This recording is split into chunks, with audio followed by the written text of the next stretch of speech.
Hey, this is Rich with another quick tips tutorial brought to you by Adobe Photoshop Elements Independent Tutorials Group, and let's jump right in. Today's poster, Roger here, has asked to do something similar to this with the glowing effect of movement.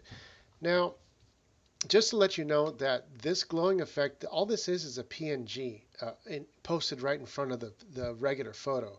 The reason why that's why it's kind of see-through like this, and then you just lower the opacity to whatever you want. So it's really that easy. So I'll show you exactly how that's done.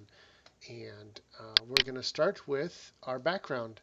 And we grabbed a background, we got a foreground subject, and that was simply just cut out of something on the internet that we're borrowing. I just used the magic tool to cut her out, and we'll put her back in the background. Let's add another subject to it. Let's grab this bird, which was another object that I just cut out from somewhere I found on the internet. And we can throw in the bird here. Now you see, the bird could be a PNG, then it would be more glowing, but I just couldn't find one. So we're just going to use this one for now, and we can kind of fake it because we can just take the opacity up here and lower it, and look at that.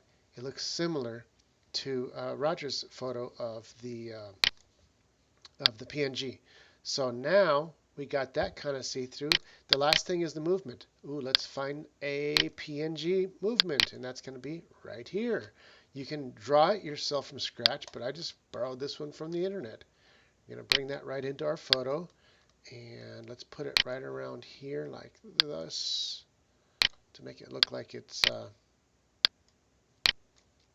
actually going around in circles, like that, and position that right around there, and that's our movement. Now all we have to do is do two things: is one, the opacity, and then also get rid of it from behind the bird. And we can lessen it or get rid of it completely. I'm going to try to get rid of it, so I'm going to go with a 25-point eraser and erase it right from here to here. Then I grab the polygon, and let's get rid of the middle part like that. And that makes this go like it's going around the bird in the rear. Now we can take the opacity and lessen it a little bit.